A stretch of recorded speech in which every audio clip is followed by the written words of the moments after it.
नमस्कार, मैं हूं निशर और हम पढ़ रहे हैं क्लास 10 की मैथ्स। आज हम देख रहे हैं प्रश्नावली 7.1 का पहला प्रश्न। आइए देखते हैं पहला प्रश्न क्या है हमारे पास। बिंदुओं के निम्नलिखित युग्मों के बीच की दूरियां ज्ञात कीजिए। तो यहाँ पर दूरियां ज्ञात करना है हमको, तो सबसे पहले दूरी सूत्र हमें पता होना चाहिए। तो आइए देखते हैं दूरी सूत्र क्या है। तो यहाँ पर मान लेते हैं ये ए बिंदु के निर्देशांक है और ये बी बिंदु के निर्देशांक है। यहाँ पर इसको मान लेते हैं x1, इसको मान लेते हैं y1, इसको मान लेते हैं x2 और इसको मान लेते हैं y2। ये हो गया, इन बिंदुओं को हमने मान लिया है। अब देखते हैं, हम मान लेते हैं इन दोनों के बीच की दूरियां हैं a b।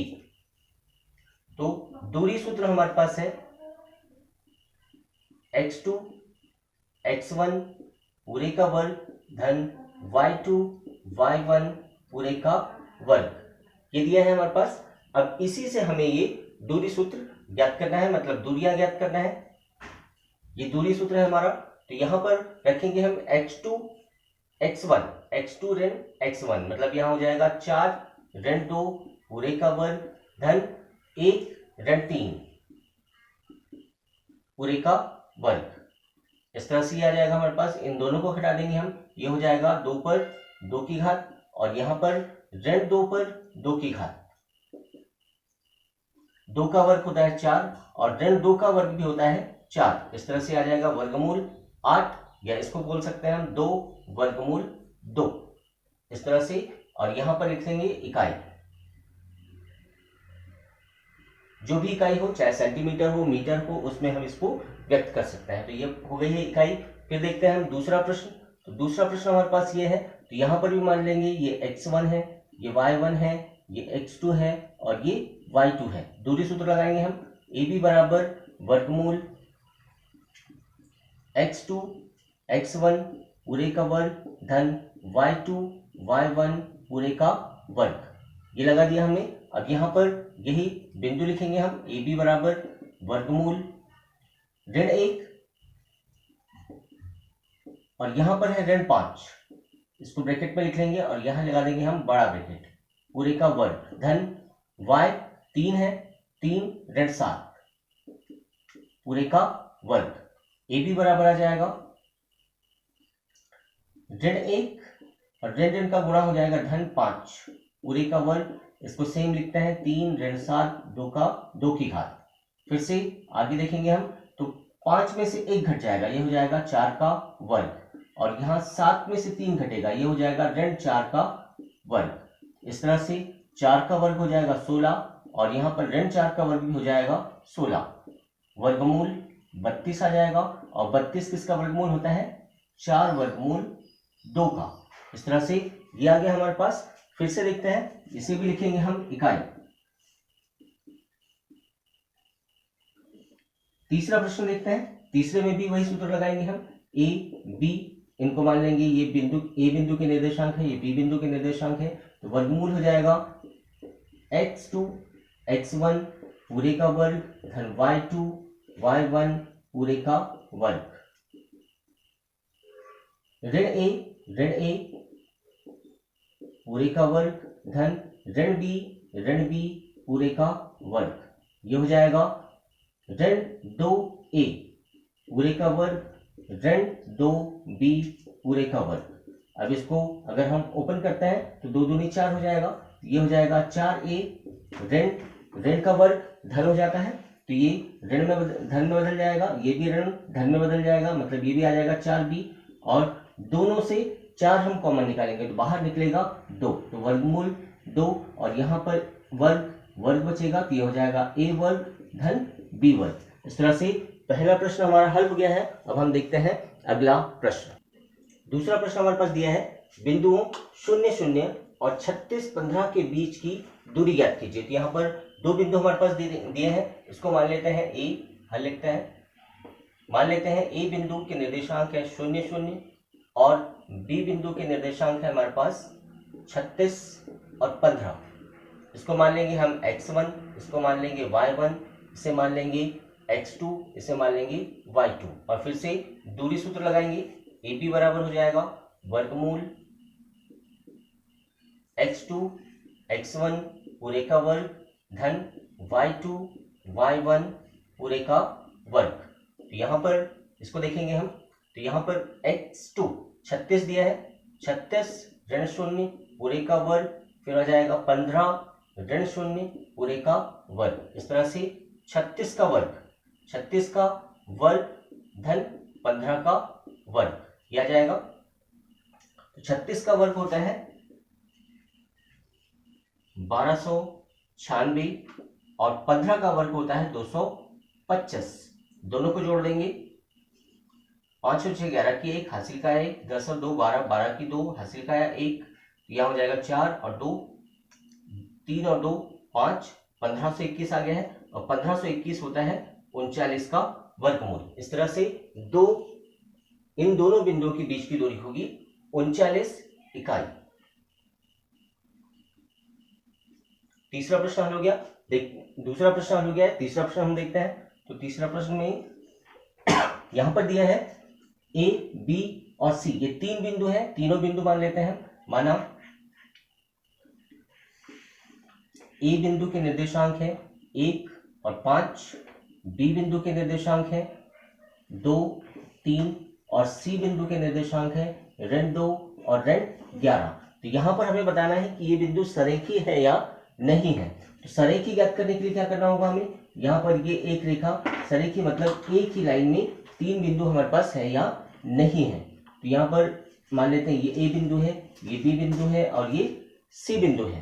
तो अगर ये एक ही सीट में है तो ए बी बराबर ए बी और बी सी, अगर दोनों को हम जोड़ते हैं, ए बी धन बी सी को जोड़ते हैं तो ये हो जाएगा ए सी। ये हमारे पास आना चाहिए। अगर ए बी धन बी सी ए सी आता है तो ये सरेखी होंगे। तो यहां पर देखते हैं, सबसे पहले ए बी के बीच की दूरी हम ज्ञात करते हैं। ए बी, तो ये हो जाएगा, फॉर्मूला लगाएंगे यहां, वर्गमूल, ये हो जाएगा 2 ऋण 1 पूरे का वर्ग धन 3 ऋण 5 पूरे का वर्ग। 2 में से 1 गया, 1 का वर्ग हो जाएगा ये, और ये यहां पर आ जाएगा ऋण 2 का वर्ग। इस तरह से आ जाएगा, 1 का वर्ग 1 ही होता है और 2 का वर्ग 4 होता है। ये हो जाएगा वर्गमूल 5। ए बी 5 आ गया है। फिर से देखते हैं हम बी सी के बीच की दूरी। बी सी ये है तो ऋण 2 पूरे का वर्ग धन ऋण 11 ऋण 3 पूरे का वर्ग। तो बी सी बराबर हो जाएगा ऋण 2 हो जाएगा ऋण 4 पूरे का वर्ग धन ये हो जाएगा ऋण 14 पूरे का वर्ग। बीसी बराबर आ जाएगा 4 चौक 16 होता है और ये होता है 14 गुणित 14 करते हैं हम, 14 चौक 56 की 6 हासिल का 5, 14 1 14 5 19, 196 आ गया। दोनों को जोड़ देंगे हम, बीसी बराबर हो जाएगा 6 और 6 12 की 2 हासिल का 1, 10 और 1 11, 11 की 1 हासिल का 1, 212। इस तरह से बीसी का मान भी आ गया है। अब हम देखते हैं ए बी बी सी का मान आ गया है। अब हम देखते हैं ए सी का मान। ए सी के बीच की दूरी देखते हैं। तो फिर से ये ऋण 2 है और ये 1 है, तो ये हो जाएगा ऋण 2 ऋण 1 पूरे का वर्ग धन ऋण 11 ऋण 5 पूरे का वर्ग। यह आ जाएगा ऋण 3 का वर्ग धन ऋण 16 का वर्ग। 3 का वर्ग हो जाएगा 9 और 16 का वर्ग, 16 का गुणा करते हैं, 16 6 96, 96 की 6 हासिल का है 9, 16 16 9 25, 256 आ रहा है। तो यहां पर आ जाएगा 56, 9 से 15 की 5 हासिल का है 1, 6 हो जाएगा 265। अब यहां पर क्या करना है हमको, ए बी धन बी सी, ए बी धन बी सी बराबर होना चाहिए ए सी, तभी ये सरेखी होंगे। तो यहां पर देखते हैं हम, ए बी का मान आया है वर्गमूल 5, इसका मान आया है 212 और इसका मान आया है 265। तो यहां पर अगर हम देखते हैं तो ये कहीं पर भी ये इस इक्वल नहीं है या बराबर नहीं है। अगर ये बराबर नहीं है तो ये सरेखी नहीं होंगे। अतः ए बी सी सरेखी बिंदु नहीं है। इस तरह से दूसरा और तीसरा प्रश्न भी हल हुआ। अब हम देखते हैं अगला प्रश्न। चौथा प्रश्न देखते हैं। जांच कीजिए कि क्या बिंदु 5 ऋण 2 6 4 और 7 ऋण 2 एक समद्विबाहु त्रिभुज के शीर्ष है। तो सबसे पहले देखते हैं हम समद्विबाहु त्रिभुज क्या होता है। अगर समद्विबाहु त्रिभुज हम देखते हैं तो ऐसा त्रिभुज जिसकी दो भुजाएं आपस में बराबर हो। ये भुजा अगर इसके बराबर है, मान लेते हैं ये ए बी और सी त्रिभुज है, तो यहाँ पर अगर दो भुजाएं आपस में बराबर हैं तो इसे कहते हैं हम समद्विबाहु त्रिभुज। तो यही हम यहाँ पर निकालने की कोशिश करेंगे। देखते हैं, मान लेते हैं ए बिंदु के निर्देशांक हमारे पास है 5 ऋण 2, बी बिंदु के निर्देशांक है 6 और 4 और सी बिंदु के निर्देशांक है 7 ऋण 2। यहाँ पर इन सभी के बीच की दूरियां हम ज्ञात करेंगे। तो ए और बी के बीच की दूरी ज्ञात करते हैं। सबसे पहले ए बी, दूरी सूत्र लगा लेते हैं। दूरी सूत्र है हमारे पास x2 x1 पूरे का वर्ग धन y2 y1 पूरे का वर्ग, ये दिया है। ए बी बराबर हो जाएगा 6 ऋण 5 पूरे का वर्ग 4 ऋण 2, 4 ऋण 2 दिया है पूरे का वर्ग। यहां पर हो जाएगा 6 में से 5 गया 1, ये हो जाएगा 1 का वर्ग और यहाँ पर 4 धन 2 6 हो जाएगा और 6 का वर्ग, ऋण धन होगा। इस तरह से ये हो जाएगा 1 धन 36, 6 का वर्ग 36 होगा, 1 का वर्ग 1 ही होगा, ये हो जाएगा वर्गमूल 37। फिर से देखते हैं हम ए बी क्या हो गया है। अब हम देखते हैं बी सी के निर्देशांक, यहीं पर देखते हैं बी सी। बी सी के निर्देशांक फिर से क्या होगा 7 ऋण 6 पूरे का वर्ग धन ऋण 2 ऋण 4 पूरे का वर्ग। 7 में से 6 गया 1 का वर्ग और ऋण 2 और ऋण 4 हो जाएगा ये ऋण 6 पूरे का वर्ग। यहां पर भी आ जाएगा 1 का वर्ग 1 ही होता है और ऋण 6 का वर्ग भी 36 ही होता है। इसका भी आ गया वर्गमूल 37। अब हम देखते हैं ए और सी के निर्देशांक। हमने ए बी देख लिया है, बी सी देख लिया है। अब हम देखते हैं ए सी। ए सी के बीच की दूरी ज्ञात करते हैं। यह है 7 और यह है 5, 7 ऋण 5 पूरे का वर्ग। फिर से है ये ऋण 2 और ऋण 2, ऋण 2 ऋण 2 पूरे का वर्ग। तो यहां पर ए सी बराबर हो जाएगा 5 में से 2 गया, ये हो जाएगा 2 का वर्ग और यहां पर ऋण 2 धन 2, ऋण का गुणा धन होगा वर्ग, तो ये हो जाएगा 0।